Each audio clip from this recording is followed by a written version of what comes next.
I have just accepted Her Majesty the Queen's kind invitation to form a new government. Well, ladies and gentlemen, it's fantastic to be back. In this new era, we're taking a new approach. It will be uncensorable and uncancelable. We can't give in to those who say we can't do better. That is a disgrace. We can make the West great again. The status quo is not an option. Welcome to the Liz Truss Show Extra. I've just been in Washington, D.C., and it's striking how many Americans are shocked and horrified by what they've been hearing about things in Britain. In particular, the fact that people are being arrested, they're being jailed for what they post on X. It's because Britain and America are so close that we share so many roots. Many of the original ideas in the American Constitution and the Bill of Rights came from Britain. Americans are puzzled and perplexed that we would jettison these very, very important ancient liberties. And they don't really understand why.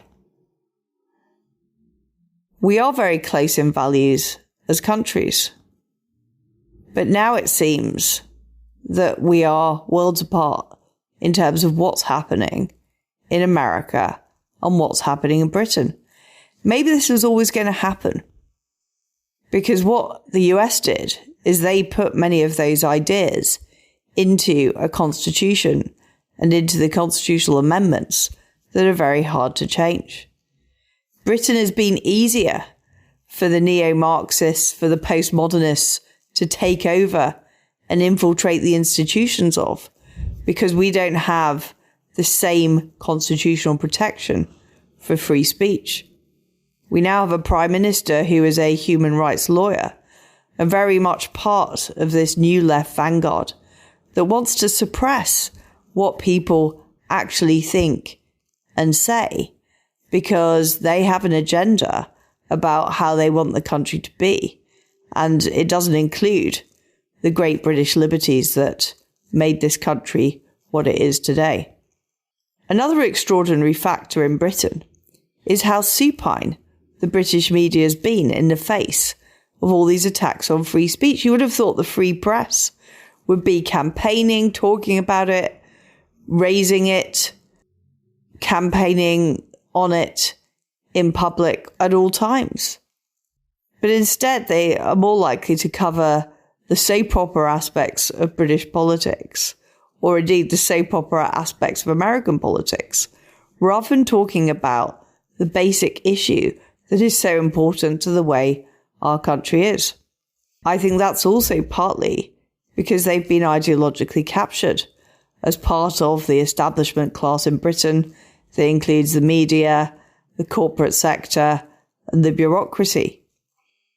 But they're also worried. They're also worried about what the media regulator Ofcom might say to them or do to them.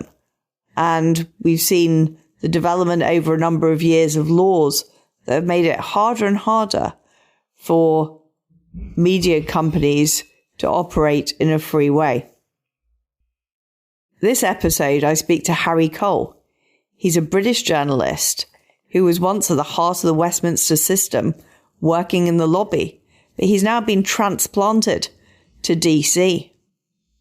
I want to know what he sees as different about our two countries and why the British media has been so late and so timid in taking on this basic threat to our country's future.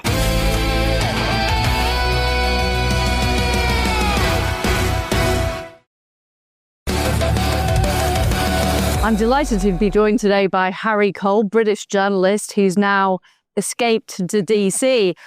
Is the reason that you left Britain, Harry, because you were worried about things that you might post on Twitter could end up with you being arrested? Is that the reason?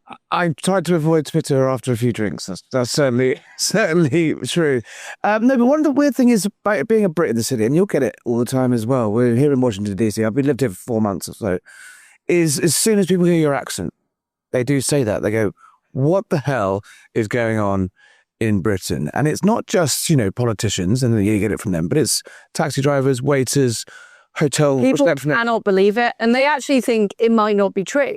Yeah. They say to me, is it really true that somebody was arrested at Heathrow Airport? Can you be arrested for something you tweet? Now, I started out being like, well, it's a bit more complicated than that. And, there's all these different factors. And I think it was the arrest of Graham Linehan at Heathrow Airport. Heathrow with armed police. Five anti-terror cops with submachine guns escort him from the tarmac. And I've interviewed him, and he is not a scary man. No. I have to say, the man is not scary. And this is, a guy who lives in Arizona. I believe he was, it's not entirely clear where he was in the world when he tweeted a pretty lame joke about, trans women in men's bathrooms. In women's changing rooms. And months and months went on before he landed in Britain.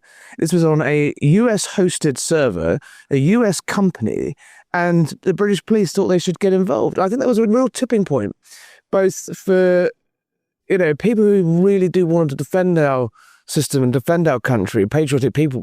It is indefensible. And actually, I think it almost was a tipping point for the cops as well, who actually got so much blowback for that. Well, they started claiming it wasn't their fault. Yeah. They all say we're operationally independent, or we decide which crimes to pursue. And then they also say both of those things. And then as soon as the Met are taking the heat, they pass the buck back up to the politicians and say, well, actually, we need clearer guidance on this. We're not going to get involved in what is essentially flame wars on Twitter and Facebook and Reddit. You've spoken to these people, I've spoken to these people. Graham Linehan, he's the creator of Father Ted. He's a pretty harmless guy. Yes, he's quite divisive on his views. Didn't you think that about Lucy Connolly? Because she was arrested a long time before Graham Linehan. Yeah, the whole process of her, not being allowed to go on bail, being imprisoned for a tweet. Didn't you think there was something a bit wrong about that? I do think the Lucy one is at the sort of... if there's a scale of these things, it was a pretty stupid, offensive thing to write. Totally park that. She deleted it after 3 hours, which I think is probably the mitigating factor. If I'm sued as a journalist for libel, one of the first things one of your first offences is once you realise this was incorrect. He's libeled me quite a few times. I'm just too nice to see you. I'm just too nice to see you. I don't have enough money to see you, Harry. That is one of those two things. If you issue a correction, or you make moves to take something down or amend it or correct it quickly, that is a great mitigating factor for you in the case of a libel case. But do you think she should have? No. Do you think she should have been jailed for her tweet in the first place? No, because I think it should have been taken in the context of what it was. No, I don't believe that anyone saw that tweet or Facebook comment and thought, you know what, yes, I am going to get on the bus and go down to the Holiday Inn downtown and torch it. No, obviously, that's not, we've got to look at, if she was saying, let's go to X address because here they are, and bring him out. That would be incitement of violence. Exactly. That would be incitement. Exactly. I'm about as free speech purist as you get. But are you American levels of free speech? I'm British. Are you First Amendment? I would love the First Amendment and a constitutional right protected, enshrined in. So you're American. In the UK. You're saying that. Because it all started in 1695. Here we go. With the freedom of the press in Britain. Yes. That's how it started. Well, and yes. the Americans... Right to a jury trial as well, yeah. Well, that's another edge of British liberty that the Stalinists that are currently running our country are trying to get rid of. But, the Americans basically put that into their constitution. They're very proud. They look back at Britain because they go, you invented all this... Can I swear? All this great stuff. Well, you swear on your own shit. Yeah, this is not... the Liz Truss show is uncancelable and uncensorable. It's not run by any mainstream media outlets like... Harness is very smart, sis. You treat to know who's paying the bills. It is completely uncancelable. So Harry, you can say what you like on this show. Excellent. We believe in the American First Amendment. We do. And also, a lot of Americans, they say, look, the reason there's such an interest in Britain and the reason they're so fascinated by the free speech issue and immigration and all these things that they perceive that Britain is getting wrong is they kind of say, you guys invented this stuff. The most passionate believers in it were, Brits that went to America. Yeah, and they left all the Brits who don't believe in the stuff in Britain. Well, you kind of think that sometimes because actually you think And there's actually quite a strand of sort of thought in this country that actually the reason that they kind of think that Europeans are so feckless is because the most ambitious and smartest and cleverest people got on the boats. The biggest risk takers got on the boats and made their lives in the land of the free, the land of opportunity, built a new nation. And the people that stayed, I mean, I don't necessarily buy it, but you can see the intellectual element of that. You can see the intellectual argument they make, but it comes from a place of love. I think it comes from how have you guys are getting this so wrong when you were the people that created it, and without Britain there wouldn't be America. And I think that's where I think there's such a fascination of it, and that's why when Donald Trump or JD Vance or anyone sort of weighs in on it, and all the Europeans and all the Brits go, "Oh, F off! Don't you tell us what to think." It's coming from a place of love. But I'm interested in you're saying that your views basically changed since you moved to America. You've become red pill, Harry. I love this because I actually think that you have become more based since you moved to America. Like this is a wholly good thing. And my new solution for the problem with the British press is move them all to it. They lock, stock, and barrel need to be moved to MAGA America. And they will become more base. And once they've been trained up, and they can be returned to Britain, where they then believe in things like free Manchurian candidates returning to Fleet Street. But I have a question for you, Harry. Just on the base thing, I don't think my views have changed. I think I am more comfortable in expressing them vocally. Because you won't be arrested here. I won't be arrested, and also I'm no longer. I'm more of a commentator now. I'm a columnist rather than a news reporter. So, you always have to kind of keep some of your views at the door when you are trying to do straight up news. I'm no longer doing that. I'm no longer the political editor of The Sun. I'm now the editor at large. I write a column on a Saturday. I have a show. You've been on it. It did very well. Where I can say what I think. So I'm sort of unleashed rather than red-pilled, I'd say. I think you have also... I think the environment changes people. I think Westminster has become wokeified. You've seen all the institutions, the civil service, the mainstream media, the BBC, become much more pro-transgender ideology, critical race theory, all that kind of stuff. And I do think it kind of gets in the water, in the ether. So even people like Nigel Farage, when he's gone to Westminster, he's very less outspoken than he was before. I think SW1 is a kind of a zone. I think the tide is turning. Where freedom goes to die. I think that's an entirely correct summary of the last 15 years, especially... The last 30 years. It all started with Tony Blair. I think we'll look back at the sort of, the latter millennial, kind of days of, and then the sort of pre-COVID, COVID era of, we're going to look back at that in 20 years and think, what the hell were we doing? When we all went completely, DEI. Speak for yourself. Crazy. Speak for yourself. I was always out there speaking against this nonsense. No, but I think that tide is beginning to turn. I think actually on the trans issues, I think Britain is further ahead than where America is in terms of the tide is changing. I think the Tavistock inquiry, the Cass report. I know that there's a row brewing in London at the moment about perhaps new experiments on gender assignment in drugs. But I do think the sort of J.K. Rowlings, the Graham Menahans are further down the line in sort of just saying enough is enough on that. Whereas America's still playing a little bit of catch up on that in terms of they're still having the debate about women in sports. And trans women in women's sports is still, I think they're about a year or two behind where Britain is. Whereas Britain, on lots of other things, on sort of DEI stuff, on all the things you listed earlier, I think is still, Trump, even before Trump 2 came back, corporate America just went, oh God, we're on the wrong side of history here, and it's ditched all that.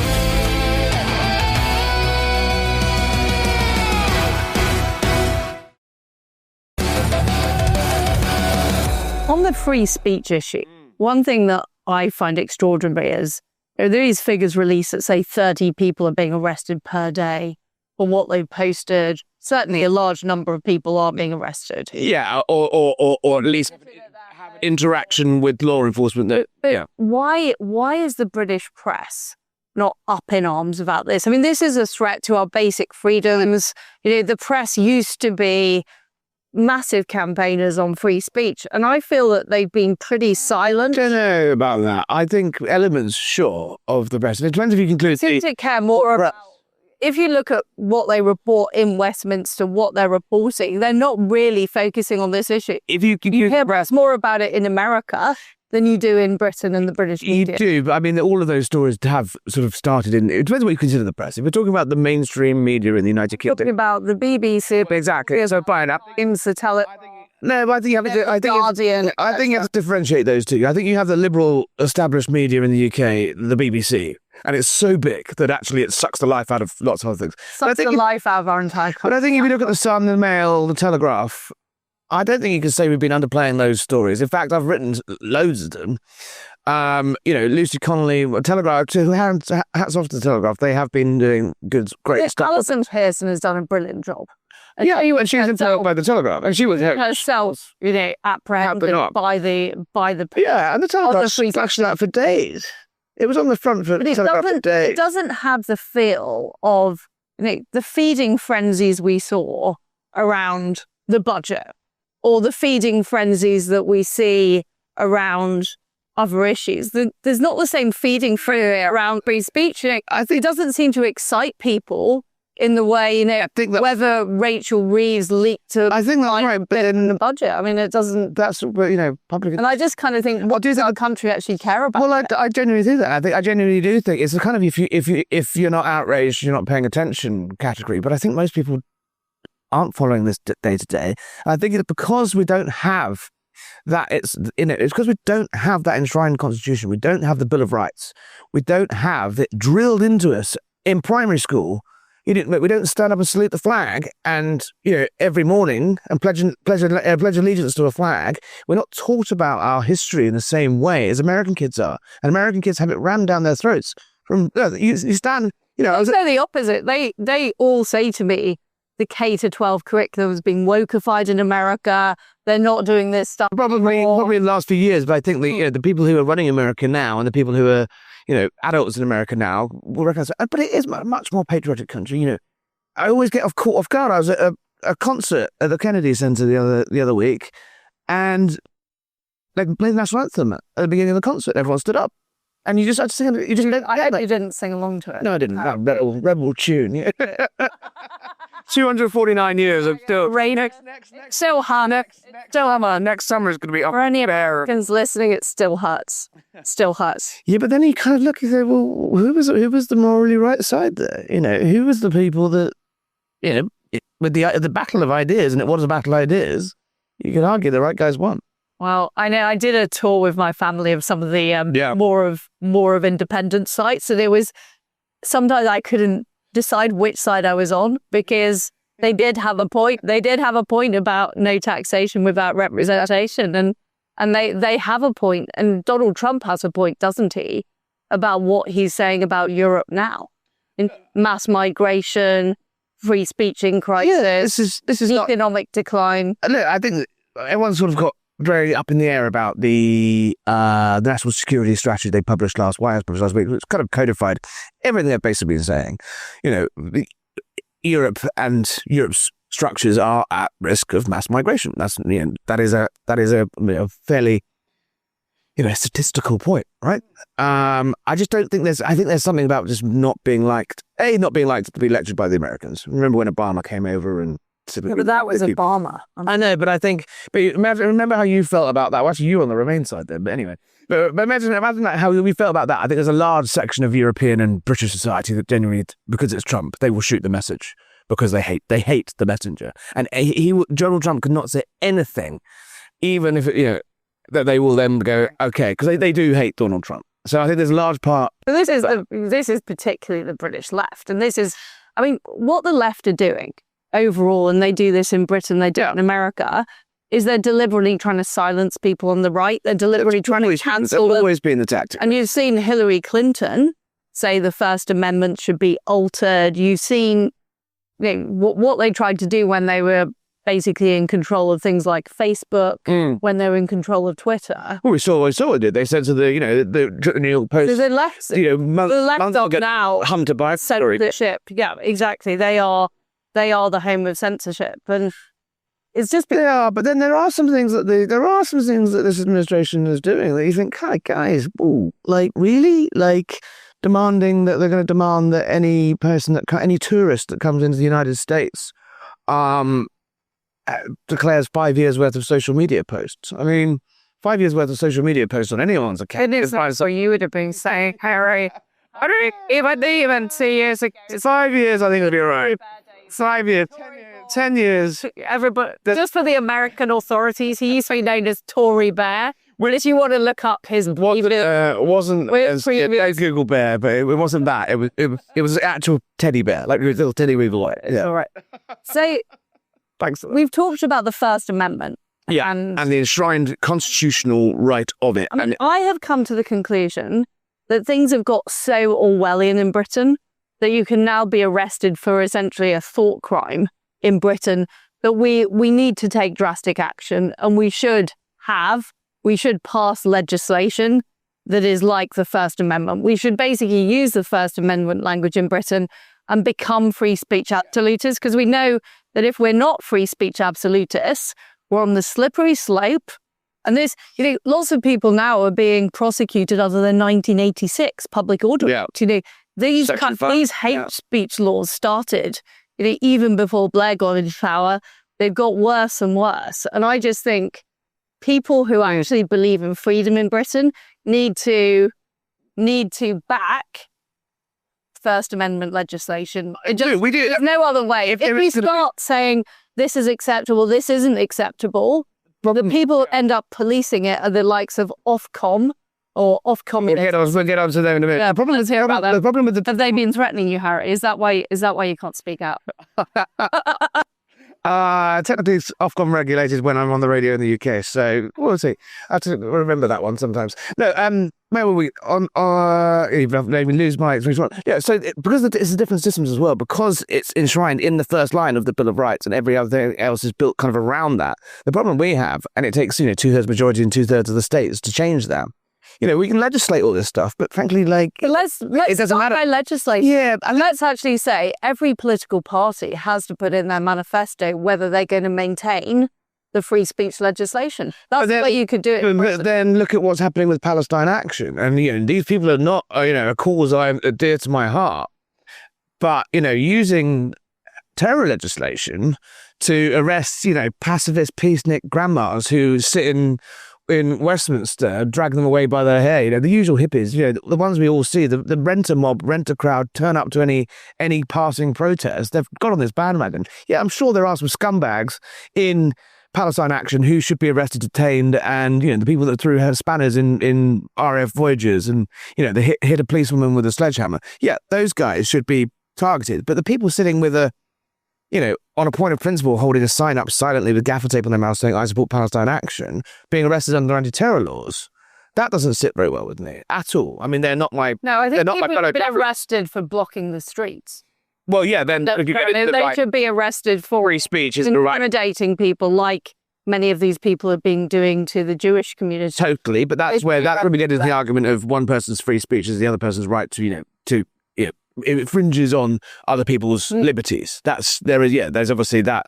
The only thing we can just acknowledge the Americans got it right. Yeah, no, I think got it right. I just don't know how you legislate. I don't know really how you legislate in the UK system in any meaningful way. Obviously, maybe if we leave the ECHR, abolish the Human Rights Act and abolish the Equalities Act. We go back to the Bill of Rights 1689. Well, or even what about, the Tories tried to do. How many times did they try to do a British Bill of Rights? So I actually ended up with that hot potato on my desk as Justice Secretary. Yes. And it was a total dog's breakfast. And what I decided was Britain is based on the whole concept of negative liberty. Yeah. You should be allowed to do anything provided it doesn't harm others. It goes back to the Bill of Rights, 1689 and the common law. Yeah. And essentially Blair got rid of a lot of that with the Constitutional Reform Act. You have to repeal those laws. I think you have to pass a law that protects absolute free speech and go back to 1689. The idea you can invent a new Bill of Rights spout, it just gets... And have it set aside.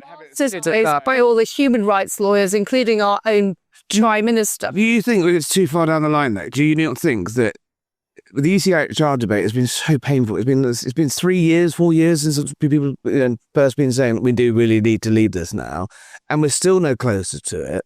We're still tinkering around the edge, and the uproar already around that from the usual suspects, the judiciary, the blob, the media, the BBC. I mean, and that's just one part of it. Think what it's going to be like when think about the poisoned debate when you're going to be basically saying you don't believe in equalities because you want to repeal the equalities. It's so enshrined now. This is a civilizational fight we're now in, and this is what President Trump look like a teapot. This is what President Trump understands. Yeah. So you've got to take these people on, because what's happened over the last 30 years is these people have been appeased. Conservatives, or conservatives in name only as I call them, have said we don't want to be on the wrong side of history, therefore we've got to go along with this transgender stuff, we've got to go along with this online stuff, etc., etc. And we've ended up where we are now. And this is why you do need a leader like Trump, who's prepared to say, actually, I don't care if you call me a racist. I don't care if you call me a misogynist or whatever else. This stuff is not working. Yeah, I think on a vibes level, yeah, totally. I think you need leadership from the front on that. But what's he actually really doing, that's actually going to outlast the front man? All of these big sweeping changes have been done by executive order. That the next Gavin Newsom or whoever it is, the next Democrat president, potentially, in about 20 years' time at this rate, I reckon, could come in and just with the flick of the pen, with the flick of the executive order, undo all of these things. Kind of getting into American politics here, but that's why is that Newsom it need to be. Well, but he's not legislating. He did the one big beautiful bill, but all of the cultural stuff, all of the culture wars battles, have all been done by executive order. I don't think you can separate culture and economics. The same thing is doing down both of our countries, which is we've got these neo-Marxists. They don't believe in free market economics. They don't believe in freedom of speech. They don't believe in the family. They don't believe in the nation state. And they will use ideology in a book to get rid of it. And what not enough people, particularly in Britain, understand is we're in a battle for the soul of our country. And the free speech battle, the battle about immigration, the battle about borders, the battle about the nation state, it's all part of the same fight. But I think it is all part of the same fight. But people, I think, punters, sun readers, care far more about the immigration matters and the economy than they do about the future. They think that has an elite. I know. You can take on the BBC. But this is the way it's a luxury. It's a luxury privilege. A lot of people's. This is what I'm saying. That the way the left fight is they ban you from saying things, so you can't change things like immigration. You can't change things like human rights. I totally agree that for 20 years, the debate in Britain, 30, 40 years, the debate has been poisoned since you were born about immigration. That seemed to be year zero for all this bad stuff. What was it? 86. Yeah, which now actually is getting quite far down. The Public Order Act, when it passed. Exactly. Yeah. Same day as Chernobyl as well, weirdly, but I don't think those two were linked.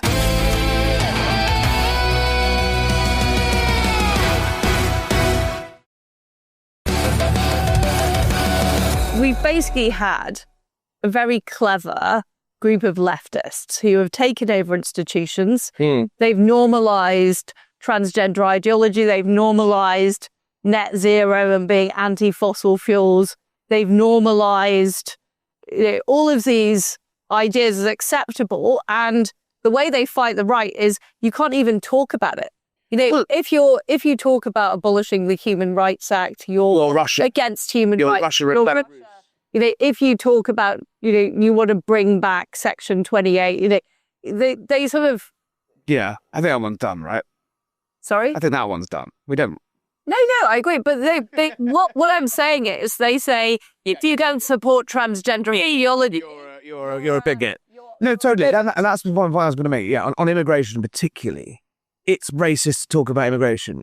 Michael Howard in 2005 ran on an election campaign in opposition against Blair with the slogan, "It's not racist to talk about immigration," but because of exactly that. But then he was pilloried for that, and it was basically called every name under the sun. And I think until Brexit happened, and probably part of the reason Brexit did happen, was people have been told to sit down, shut up, pay their taxes, go to work, and don't worry about it. Yeah. And they're seeing their high streets and their towns change before their very eyes. They're feeling scared and safe and unsafe for their kids walking around towns.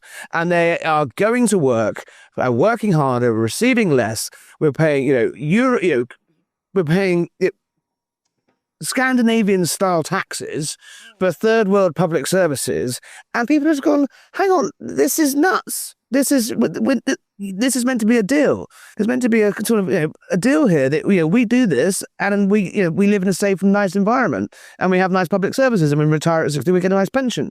But actually, it's the country's changed so fundamentally. But at the same time, they're being gaslit to say everything's great. This is a beautiful, wonderful, brilliant social experiment, and if you complain about it, you're a fucking racist. And it's like it took a big blow up, and Brexit I think was part of that, and 2019 I think, and no offense meant, your lot kind of screwed it all up so much that they thought, well, hang on, I really do want change, and well, fine, if you can't do it, then let Keir Starmer do it. And they've obviously cocked that up in 17 months. And now they're going, well, right, the Tories have cocked it all up. Labour have cocked it all up.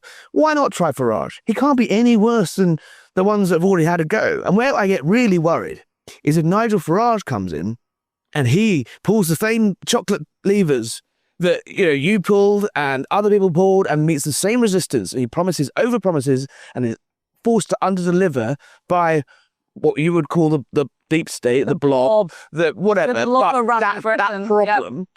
And then I think, well, where's the public go after that? Because if, then you go to the extremes. Then you go to the far left and the far right. We're luckily at the moment, we're blessed in Britain with the fact that the far right and the far left are basically kind of clowns. Whereas in Europe, actually, they're much further ahead on this and more organised. But my real worry is that people are so fed up, have been so sick of being told what to think, that actually they do deserve to be listened to this time. Rant over, sorry. I absolutely agree about where the public is in Britain. Keir Starmer's the most unpopular Prime Minister in British history. The fundamental issue, though, is that politicians, particularly Blair, handed all this power over to the unelected blob. The media regulator Ofcom, which you'll be in trouble with. You say all this in Britain. The police themselves have taken on a lot of powers, the judiciary. And if you remember back in 2016, I had a row with the judges because I refused to condemn the Daily Mail for running a headline, enemies of the people. The judges were saying, well, because of the independence of the judiciary, we should not be criticised. And you get the governor of the Bank of England has recently said that the OBR should not be criticised because they're independent. And when are the British public going to realise that all this bollocks about independence is actually a cover for people who are unelected, elite or so-called elite technocrats being able to do what the hell they like, regardless of what the British public think? When are the public going to cotton on that it's not just secure? I think they slightly are cottoning on to the fact. Well, I'm glad to hear it. I think they are. And I'd like that's to why that in the sun. Well, I mean, frankly, look, our readers are in tune to this. They were incredibly split in 2024. They were split kind of three ways. They were split between Labour, Tories, and Reform. But isn't the was Labour just ahead? Isn't the and now they're choosing parties are saying we need to actually. Well, Nigel Farage is beginning to say it. He is beginning to say it. I don't think I've heard anybody say the Bank of England needs to be made accountable again. I think. Well, I don't think I've heard anybody saying that. Well, yeah, she's in the hot seat. But I don't think I've heard anybody say Ofcom should be abolished. I'm pretty sure that is a reform policy. I think the failure of one of the many failures, no offence again, of the 14 years of Conservative government is you say Blair stuffed the judiciary and stuffed the deep state when the Whitehall machine and academia and the teaching unions and schools and blah, everyone was stuffed with these sort of Blairite figures. What the Tories didn't do is root these people out and put ideological soulmates in there. The left are very, very good at gripping power and then burying their people in there for years and years and years. I say I appointed Tony Abbott, I appointed Keir Faulkner, and each time... I get that, and there's a massive fight about it. Each time I had the most massive row with the blob.